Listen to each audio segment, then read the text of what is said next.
நான் மாம்படியிலேருந்து செந்தில்குமார் பேசுகிறேன். நாங்கள் வந்து வருஷத்துக்கு 2 வெள்ளாம் பண்ணுவோம். பருத்தி 6 மாதம், அப்புறம் நெல் 6 மாதம்.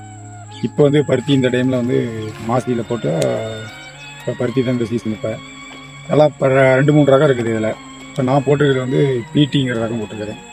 பிடிங்கிறது வந்து பார்த்தீங்கன்னாக்கா நல்லா செடி வளர்ந்து நல்லா இது வைக்கும். சுரபி தான் முன்ன ஃபஸ்ட் கிளாஸாக இருந்தது. இப்போ 4 10-15 வருஷம் ஆனோன்னா அதனுடைய வெரைட்டியினுடைய தன்மை குறைஞ்சி போனதுனால இப்போ யாரும் விரும்ப மாட்டேங்கிறாங்க. இப்போ இது வந்து 6 மாதத்துக்கு கழிச்சு பார்த்தீங்கன்னாக்கா ஒரு ஏக்கராவுக்கு ஒரு 1.5 டன் 1.25 டன் ரேஞ்சு வரும். அரை ஏக்கராவுக்கு ஒரு 750 கிலோ 800 கிலோ ரேஞ்சு வரும்.